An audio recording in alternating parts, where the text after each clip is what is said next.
How are you? I'm, of course, I'm pouring my tea. It's Monday. It's our moon tea, and I hope we are together. I hope everything is. Greta is here, of course. She can't miss. She had an argue with her sister because her sister is starting kind of what's going on here? Can I participate? But Greta is the only star, so she doesn't want her sister on the camera with her. Anyway, so what about the invisible? Making the invisible seen? Well, these days, I think you participate. You already received my meditation. It was supposed to be done yesterday, but also today, tomorrow, in the following days. We are going toward the new moon in a couple of days. So anyway, if you didn't follow the meditation, I shared on my blog and on YouTube, let me know in the comment and I will send it to you. Anyway, so those are very peculiar days in many traditions. Those days are dedicated to our relationship with the invisible realm surrounding us. And for many of us, the invisible means the other side, the side in which the dead lives, the dead live. Sorry, I'm a bit distracted because yeah, exactly. Yes, don't distract me so much. But my English is already creative without you trying to make it even worse. Okay, trying to make the English even worse. Anyway, yeah. So I never suggest to anybody to chase ghosts or to make an effort to get in touch with the word of the souls, because there is enough. There is enough of the invisible, of the unseen within us. And even if those days around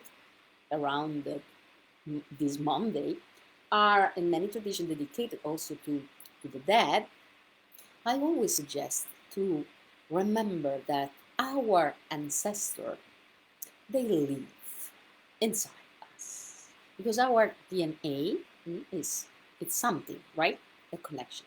And so why not to think of the phenomenon of resonance, like in music. She looks dead. I know. It's great interpretation. Okay, she looks like okay, fainted cat. So because we are speaking about the dead, maybe because it's the reason why Greta she's giving the best of herself. Anyway, I would invite you to reconnect with those invisible aspects, um, connecting you to your ancestor, but not trying to knock at that door unless you are a natural medium, unless everything calls you in that direction. But I'm not here to suggest that to you. And in order to do what I'm saying right now, you don't even need to be a believer in something beyond life, physical existence.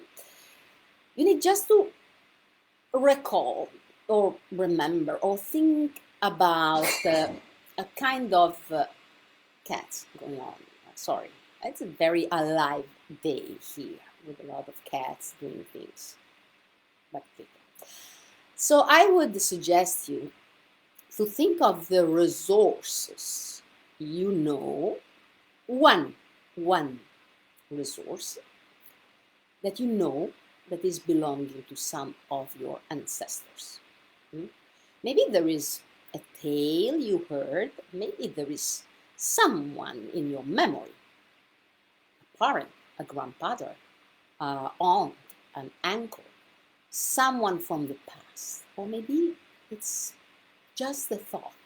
If you don't know your ancestors, who they were, But what you can do, and it's completely safe, just think about that resource that you know there is in your family. Can be something that you already awakened inside, but it can be also something that you never thought about. And connect to that resource. Can be something like patience. Ah, yes, this is a very important resource, especially in these times. It can be strength, can be resilience, can be flexibility, can be anything, but something that you know that belongs to your family from one or the other side. Hmm? Think about that resource and just breathe in and out, imagining that there is a place within yourself, in every cell of your body, actually.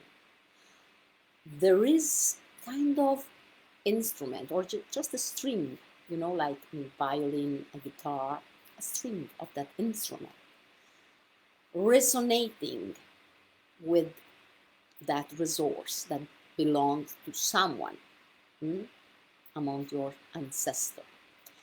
And try, just imagine that you are vibrating with that resource. Make this side of the unseen visible. Imagine to awaken that resource within yourself and to express it. Because usually when we think about the invisible and the visible, very often we think, okay, the word of the living people with the body and everything, and the word of the dead. It's not just that.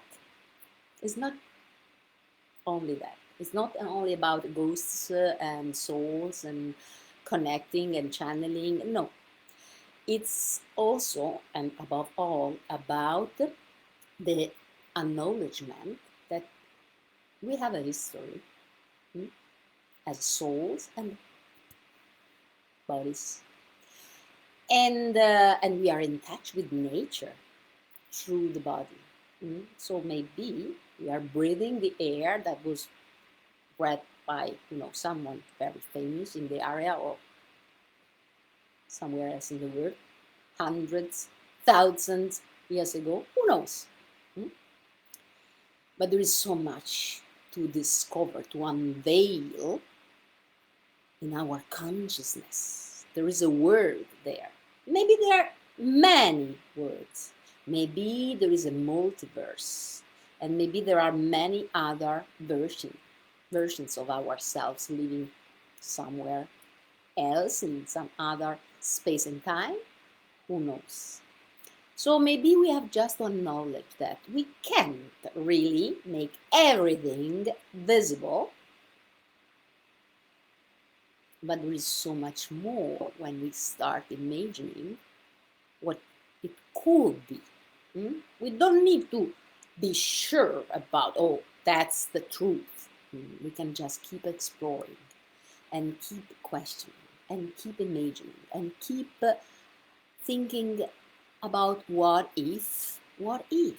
This creates so much more space. And this is the activity that can help you connect really with some of your intrinsic, hidden, unseen resources. Because this is what really matters, the way we live our present moment. So when we just think that, okay, there are many possibilities and we don't need to know the only truth, because maybe there are many truths, not just one. There is a bit of what we can call relativity. Things they can be seen under different perspectives and points of view. This is the richness, and this is why we probably could just think, okay, let's imagine that this might be true, but what if? This is really helpful to keep our mind open to many possibilities. Mm. Then we can make a choice and follow one path because this is the path that resonates with us. Mm. Anyway, in these days, think of your inner, deepest resources. Think of one of those resources belonging to your ancestors, or something that you can imagine that belong to someone because you feel that way. And do something simple. Can be light a candle, drink a glass of water, a cup of tea. Like you can absorb and awaken that resource within so that you can start making the invisible seen. You can start manifesting, express something that is deep and maybe hidden within. This is even more magical and powerful than just well, just host ghosts, like something I do, but this is another story for another day. Okay? Thank you so much, and see you next Monday to explore a bit more of the unseen. Bye.